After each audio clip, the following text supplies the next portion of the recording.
a little too complacent.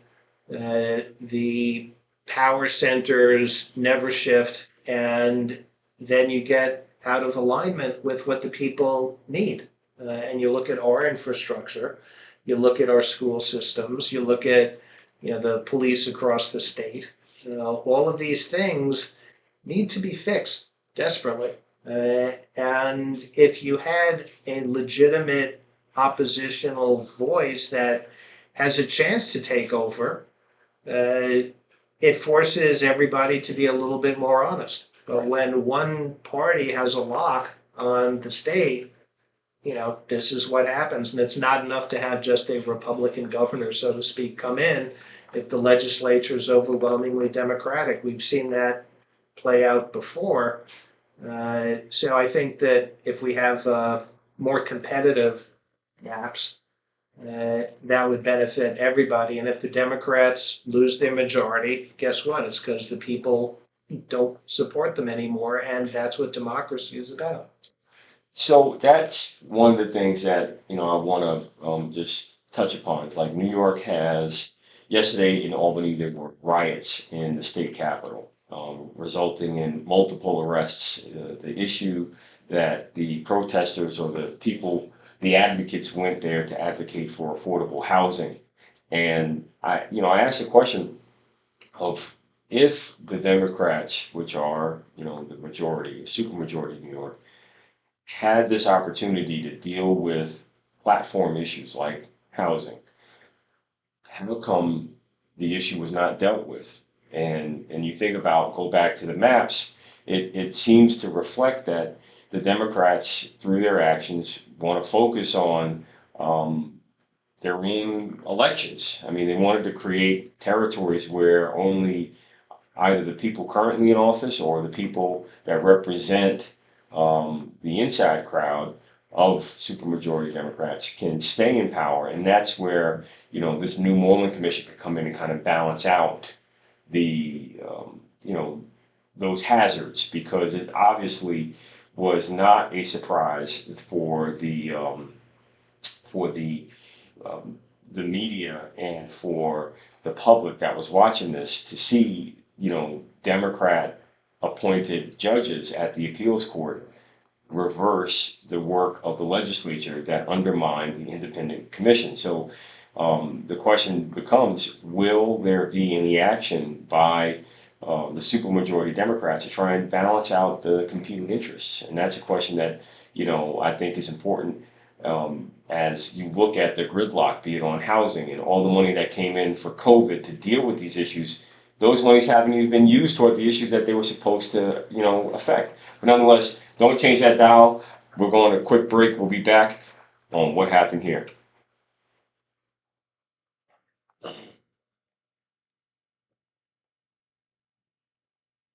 So I'm going to speak to I don't know this guy's name, but he was arrested by Mount Vernon Police Department, and he claims that he did nothing wrong. And if you did nothing wrong, God bless you. I'm sorry that you got caught up in a situation that even from Mount Vernon. Yeah. So the police do their work, and their work has been reviewed, and some of the work is being reviewed by the Department of Justice. So I'm going to address you this one time, and I'm not going to block you right now.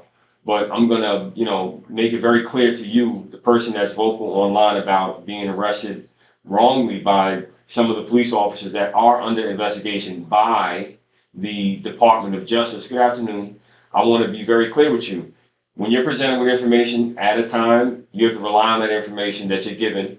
And the bottom line is, some of the information came back incorrect, and that's why the Department of Justice has stepped in at my request. So you should be happy that I requested the Department of Justice to step in to look at these issues, because had I not, I was at the video on the press conference, and I did what was supposed to do, what I was supposed to do as mayor, to make it clear that yes, we want domestic terrorism off our streets. You saw it play out in Buffalo, and when you have illegal drugs, methamphetamines, cocaine, all this stuff, when you have that stuff infiltrating your community, poisoning families, hurting kids, hurting parents, it is domestic terrorism in my eyes. So we don't want that nonsense in our community that is harming our community.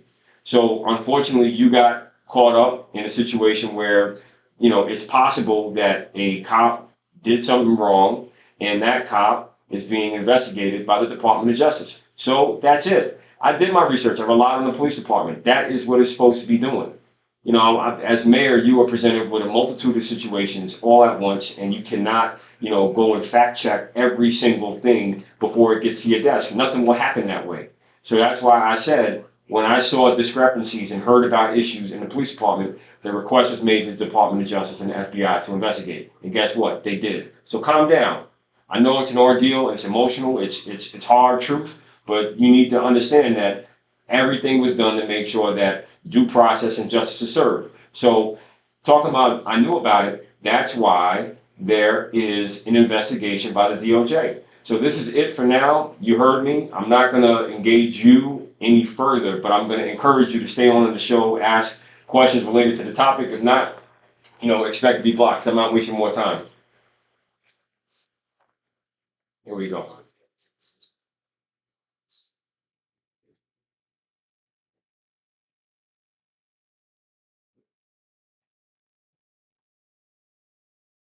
Welcome back, welcome back, welcome back. You're listening to What Happened Here on WVOX, a Whitney Global Media station. We are here every Wednesday at noon until 1 p.m. asking the question of what happened here. And today's question that we're asking is what happened with New York State voting maps, the primaries, the supermajority of the Democrats? What kind of policies can we expect? And what can we expect with the redrawn maps by the special master?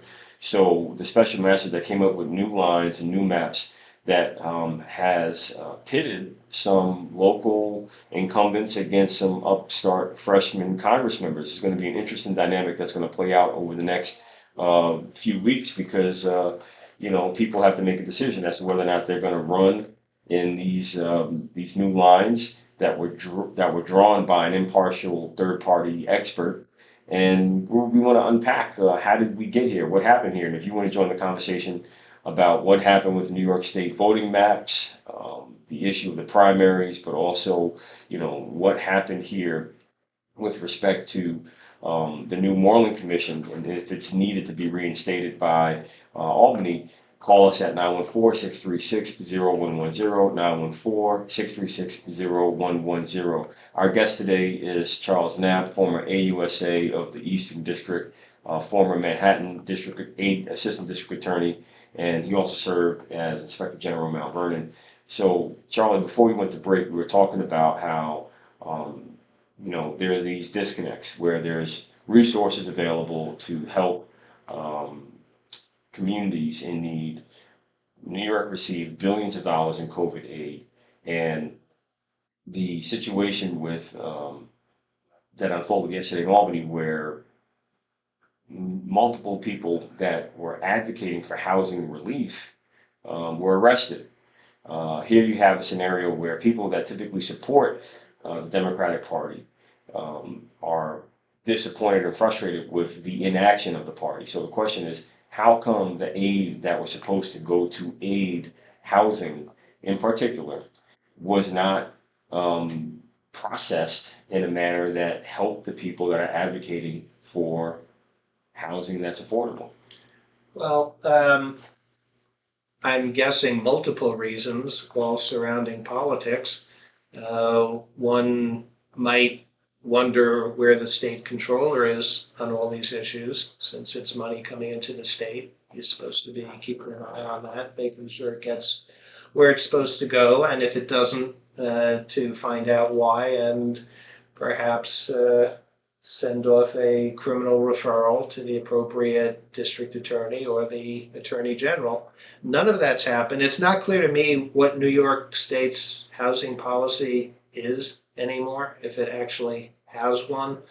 I have read that there is a certain view among certain people in Albany that the entire concept of private landlords owning property is passe, and they're trying to send as many of these little holding landlords into bankruptcy as possible so that the state can sweep them up and eventually all we have is public housing. That's never going to happen. But that seems to be the policy of some people. And the rest, it's just a dysfunction in the state capital. And maybe Governor Hochul needs to put out a vision that people can rally around. Clearly, it can't be a vision where landlords cannot profitably run or improve their properties. It can't be a vision where everybody lives rent-free forever, no matter how nice that sounds. There's got to be a middle ground. And that's what politics should be about, finding that middle ground. But politics has turned into a blood sport of just scoring points on the other side, running up the score, if you will, whenever you can, tap dancing on the loser's neck, as it were. And people, wind up not getting what they're supposed to get because all the professional politicians are just looking after their own interests and getting reelected, as you mentioned before the break. And that, I think, is a big problem.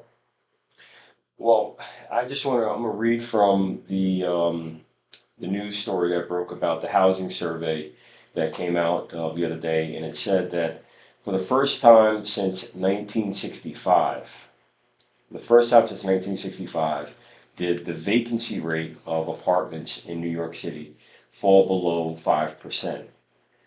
Today, less than 1% of apartments priced below $1,500 per month sit empty. So this is where housing, according to the law in New York, there's supposed to be a declaration of a housing emergency. So I'm going to state that again. Under state law, a vacancy rate below 5% allows New York City to declare a housing emergency and triggers the continuation of rent stabilization for more than 1 million apartments citywide. And as I mentioned, the vacancy rate has never surpassed 5% since 1965. Now today, the number is below 1%. So this is something that is truly a complex situation because you have supply chain issues with respect to COVID that has stalled housing starts. You have issues with inflation eating away at the value of money, but you also have time. And building a home, it takes time. And if you do it traditionally with traditional materials, be it, a multi-story structure that's, let's just say 8 stories or above 12 stories, you have all different types of engineering calculations, plans to account for. You're talking about 24 months at a fast track to get something built to absorb this issue. We knew about this issue well before this. So we'll talk more about this, what happened and why new politics in Albany are needed to make sure that we move forward on making big changes in New York. Don't change that dial. Listen to what happened here on WVOX.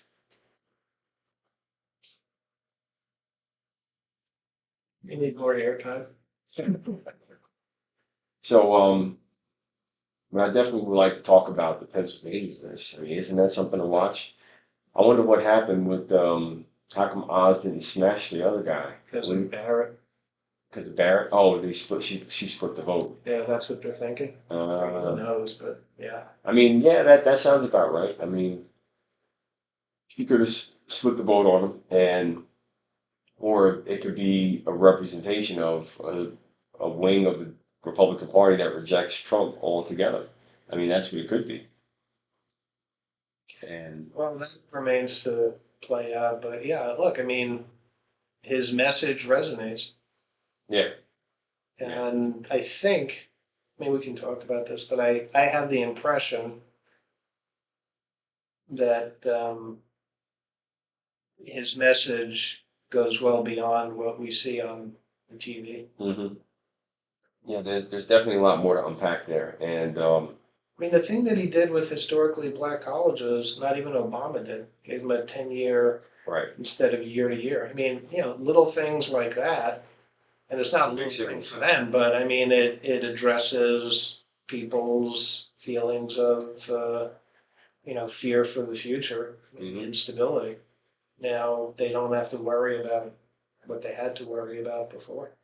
Well, and that's where, I think when you have the lack of response by, or the lack of action by Democrats, like when I mean, look, while the nation is divided and the Senate's divided 50-50, you have a scenario where they had an opportunity following January 6th to make massive systemic change, but they chose not to. They chose to not act. They chose to No, they play politics. they play politics. Yeah.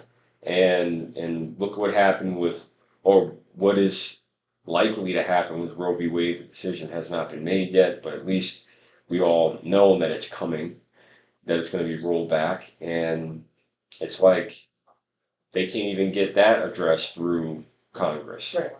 So, Well, we'll see what Susan Collins does, but that might just make it 52 to whatever. right.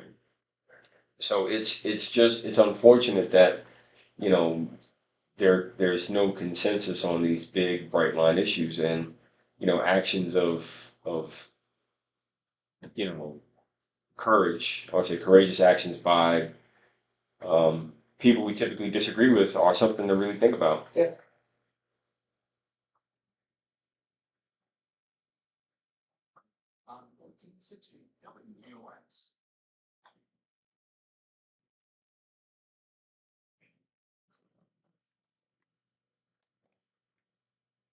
Welcome back, welcome back, welcome back.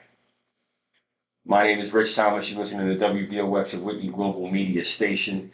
You're listening to What Happened Here, and every Wednesday from noon to 1 p.m. we ask the question of what happened here on 1460 on your AM dial, worldwide at WVOX.com. So we're asking what happened with New York State voting maps, what happened with, the supermajority of Democrats pushing through policies that reflect or address the needs of the base voters out there that have concerns.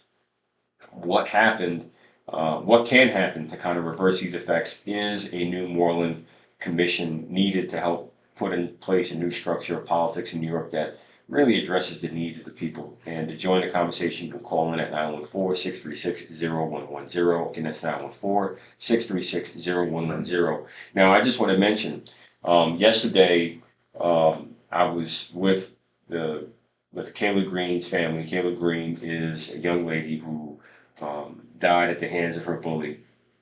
And Mamie Simpson's family, she is another young lady who was stabbed, but fortunately survived. She was stabbed by the bully, the suspect, who's currently in custody. And I was with the families yesterday in White Plains, rallying with them for justice for Kayla and justice for Mamie. And one of the things that came out of the conversation was change. What can we do to change the situation, to stop violence in the schools, to make the school district care and more compassionate about bullying and issues that affect children in a more, in a mental wellness standpoint. And I want to just give lots of support and praise to Kayla's mom, Laverne, who's been extremely strong throughout this whole ordeal. I mean, the amount of strength and grace she's displayed and continues to live is just amazing. She echoed this concern and said, you know what, people need to vote. People need to go out and vote. And just like that, yesterday was election day, ironically. It was election day for the school district. It was election day for the library. And she said, I want people to go and vote.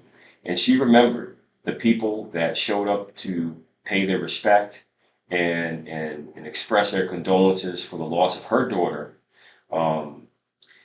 And she noted that these people were running for school board, and she asked the community to support them because they had the human dignity to come and extend their condolences. And meanwhile, the other candidates in the race were not there. Obviously, they didn't go to support the family, and the community responded.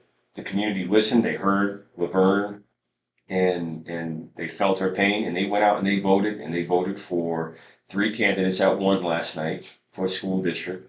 And we're happy to see that that people want better representation. That's when I say congratulations to Laverne for using her voice and her platform and channeling her pain to something productive. At least while we wait for the Westchester District Attorney to make it public as to what her plan is to bring justice for May Niece and Kayla. So just want to highlight how voting does matter, and there are always voting issues. There are forces out there that don't want people to vote, that try to discredit votes, that try to undermine the ballot box. But that's where the more people that go out and vote and don't give up on that process, you can make change, just like Laverne did yesterday when she asked the community in Mount Vernon to vote and vote for people that have compassion and care about the community. Charlie, you wanted to add something to that? Well, I mean, it does come down to this is a democracy, and as Benjamin Franklin said, it's a republic if you can keep it. It's up to us to keep it. The only way we keep it is by making our voices heard, by participating in the democratic process. And if it means in some states, for instance, waiting hours online to vote, then you should spend those hours online to vote for your candidate in the expectation that if enough of the people you support are elected, those rules will change and you won't on the next go round be waiting hours to vote or be told, sorry, this isn't your precinct, it was changed, I can't tell you what your new precinct is, and all the other games that they play. Yep. You need to be involved and you need to understand the issues and you need to channel your frustration, your anger, your optimism, whatever it may be, in, as you just said, a productive manner. It's easy to complain and it's easy to say, well, I didn't like anybody, so I didn't vote. But that's not how democracies work. That's how democracies fall apart. When you're no longer engaged, then bad things will happen. And when you want to be engaged, maybe it's too late at that point. We're not at that point in our country's history, but we all need to get together. And whatever our differences are, there's a lot more that unifies us. And we need our politicians or people who want to get involved in politics to identify where those large areas of agreement are and do something productive with them. And that's one of the things that I've been consistent advocate for is where is common ground? Where are the little things that we can agree on, and then we can start from there. And that's just to give a very hyper local detailed example. There was someone that did not support me politically for many years. And, over time they kind of said, let's have a conversation. So we had a conversation recently. And I said, why don't we start, an initiative to just put basketball nets on the basketball courts throughout the community. Just you and me, I spend $5, you spend $5. Let's just do it. This way you can see that we probably agree on more things than we disagree. And for the things we disagree on, let's just take it apart, piece by piece, because I'm sure we can find a way to work through the, whatever differences of opinion we have. But that takes a lot of maturity. It takes a lot of patience, and it takes also a lot of courage for people to confront something that they're uncomfortable with. So I just want to commend the person that will remain nameless for now, because it's important that people know that they can also have conversations in confidence. But fast forward to Albany, it is a good idea. It is a great idea to say, yes, we want this better politic, we want these better policies, and we want better politicians. But the reality is, many are not focused on the ideals or the pragmatic ideals of the platform that they represent. They're, as you saw with the voting maps, they want voting maps that only protect them and their ability to get elected. So is this really a moment in New York's political history for these new maps that have been drawn to create room for a new era of politics that's less tribal or at least less blood sport and more focused on policies for change? Well, it's going to be a long process. It's not going to turn on one set of maps. It's hopefully not a generational process, but what it requires is for someone to have a vision that unites everybody in New York, and the other governors in the other states should do the same and appeal to the broad middle ground, which is out there. That will require, as you mentioned, a certain amount of humility in recognizing that no single individual has all the answers.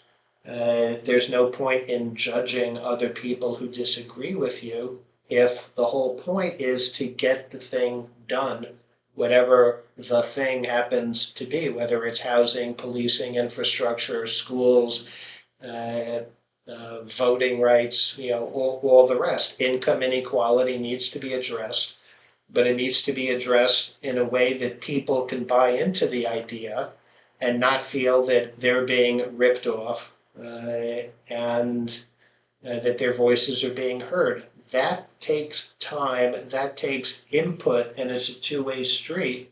The voters have to share their views, not all of which are going to be accepted because that's just the way it goes.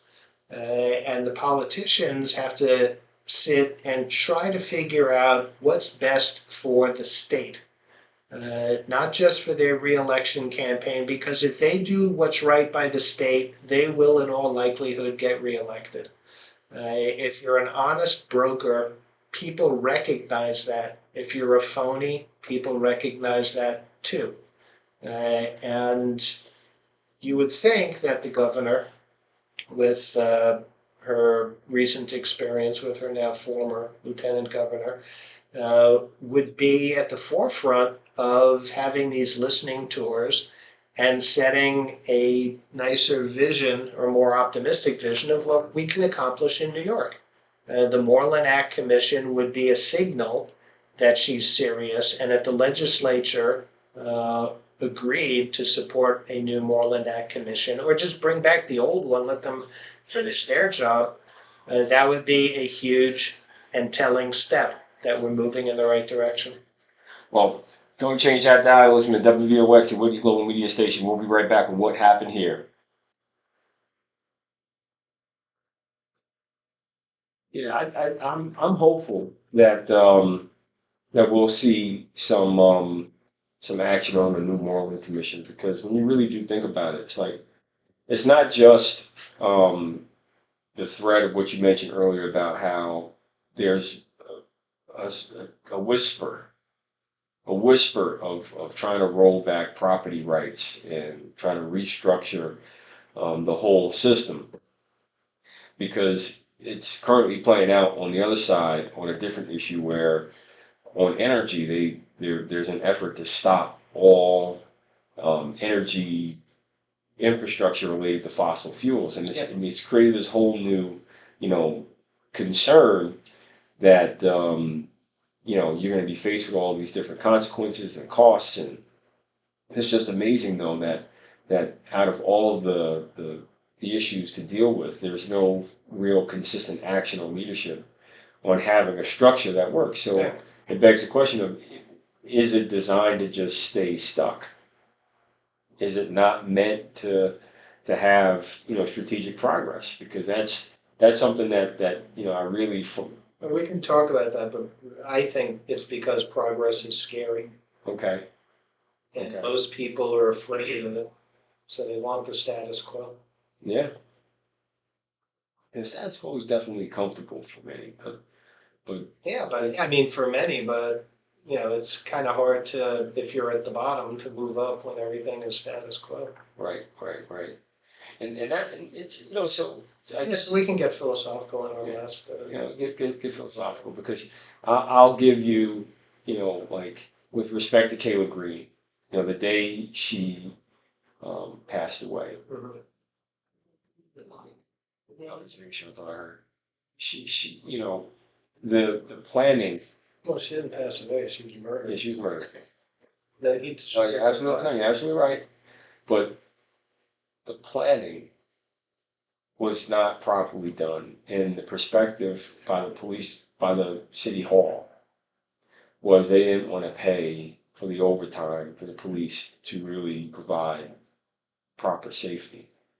And that's neglectful. That's terrible. It's a dereliction of duty. It is a dereliction of duty. In my opinion, it's a betrayal of the public trust, because you have, Neglectful sounds like it was an accident. A dereliction is something that's on purpose. I mean, they made a choice. and they knew, City Hall knew, you're going to have thousands of people out there. And they knew that there were these issues bubbling over. Because that's what happens. Whatever happens in the schools happens in the streets, and it goes back and forth. And this is what I really don't understand. Well, understand it. I just don't like how people don't take accountability or take the extra step. Because had the extra step been taken, this young lady could be alive. It could have been a bad fight, Yeah, but it didn't have the result. the guy would have been locked up, but not on murder charges. It's on assault. Right. And but the suspect went there with a knife. The suspect, the day before the event, posted videos on TikTok and social media flashing the knife that was used. So there's definitely a level of hatred there, and just animosity that completely unchecked. But it's terrible that even the video, right, did not get a red flag by the local city hall officials, Yeah. right, to act on, because the community they were raising concerns about this, and they were just like, whatever. And that's what I mean by, like, I don't get it. I don't know why would City Hall deliberately, Budget. Sorry. We'd like to help. yeah, not do anything about it. It's terrible. All right, here we go. Final segment.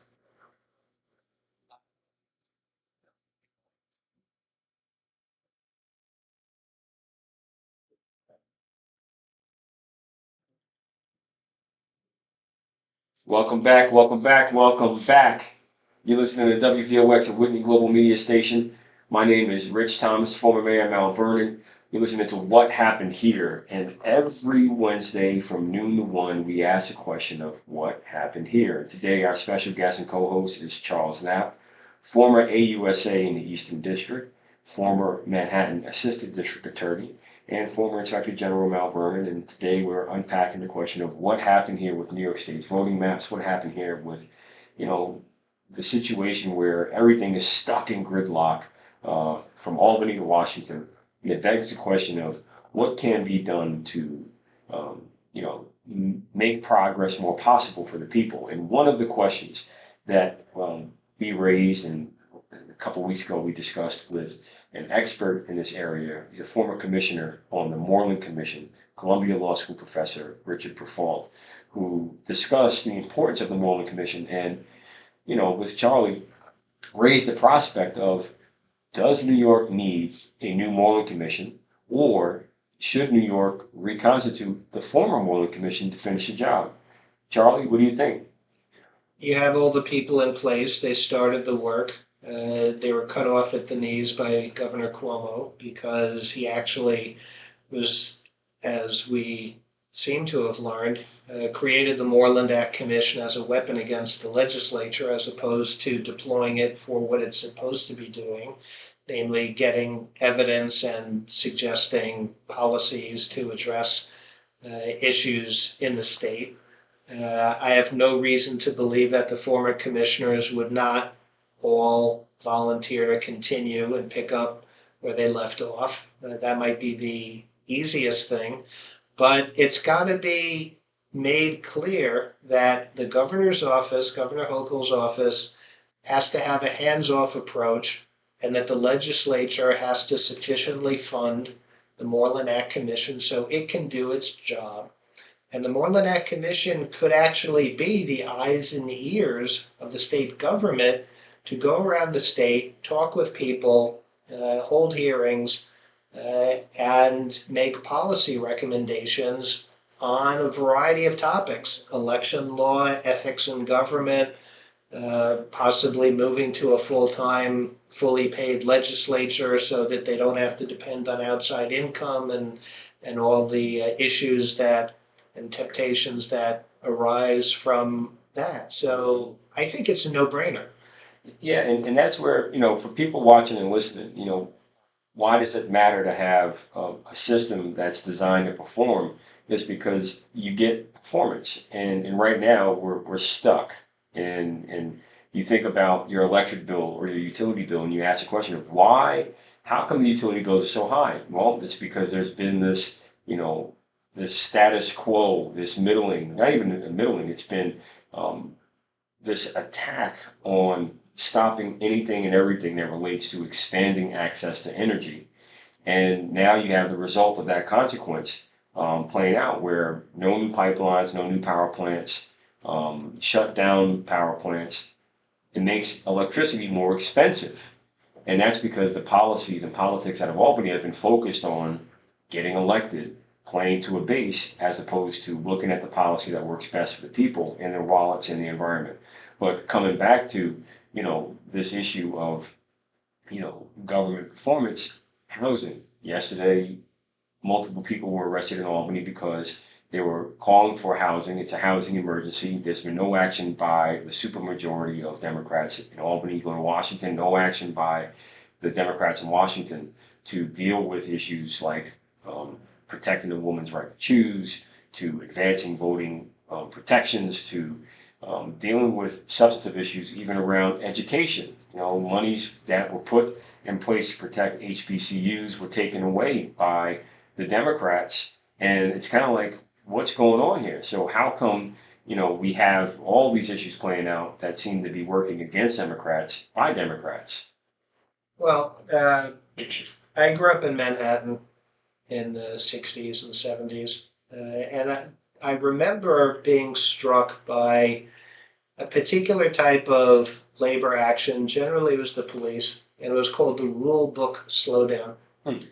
And what that meant was that the police couldn't go on strike because of the Taylor Act, but what they could do is they could follow all the rules in the book, which meant that if they did that, they would be wildly inefficient, and they may as well have been on strike.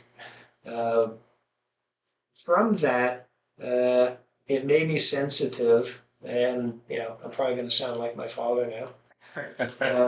But the Republicans nationally, one of their topics until fairly recently was always overregulation. Too many rules on the books, and that drives up costs.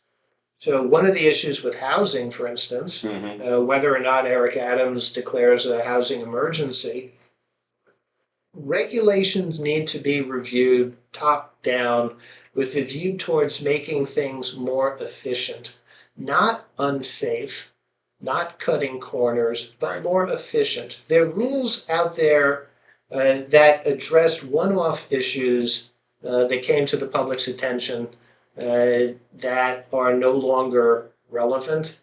There's no reason to have those kinds of rules anymore. There are ways of streamlining, and maybe the Moreland Commission could look into all these things. But I think that's something that people could get behind because there's a certain level of intrusiveness in government that people viscerally object to. Right. And so that might just be another area. But the reason that we have gridlock in part is no one wants to break out of the pack. Status quo is always a safe place to be. And, the people need to express themselves as to what they want their government to be focused on and doing as a priority. And it can't be small groups. It's got to be more of a grassroots, broad level of engagement. And I think that's what the state needs. And I'm hopeful and optimistic that these new voting maps will do just that. I'm hopeful and optimistic that these new voting maps will remind those in office that, you know, you work for the people, and that while you had a chance to get maps that were not biased, not gerrymandered, now you have maps drawn by a professional that kind of looked only at the data and said, this is probably the best, you know, structure from a district standpoint to create real competition for representation. And I'm hopeful that these new maps do spark a conversation in Albany that results in the reinstitution of the Moreland Commission. Again, go back to the same people that were tapped before. Maybe you want to add a few new faces, but the reality is, if you're able to have a third-party neutral body like the Moreland Commission, you may be able to look at the issue of housing and say, okay, let's expedite the permit process so that new affordable housing units could be built in 12 months or 8 months as opposed to 2 years or 3 years because of all of the red tape and blocks that are in the way. Maybe, you know, the Moreland Commission could play a role in helping, you know, put in place new energy infrastructure that will lower the price of electricity or gas at the pump. That can help with jobs, it can help with the environment, it can help with so many different things, but the problem is, you know, the process is convoluted with all these different interest groups seeking to stop progress. And again, I know we're running down toward the close of our show, unpacking an important issue of what happened here with voting maps and how it impacts locally. You know, final thoughts, Charlie, before we close out the show? Yeah, Mayor Koch's final public campaign, he gave the title, Throw the Bums Out. I think that the electorate of New York needs to hold their representatives accountable, and if they don't work out and work in the public's interest, they should be out. You need new blood to come into the government with a new vision, and then hopefully an all-embracing, optimistic, yet humble view of what government owes the people and what the people owe their government. And we can move forward together on the majority of these issues, but it's up to the people to get informed and get involved. And that's what I keep saying. Don't sit on the sideline. That's right. Take action. You heard what happened here. Now you got to go make it happen. Thank you for listening. Stay tuned for next week's show. Next week, Wednesday at noon, right here on WVOX.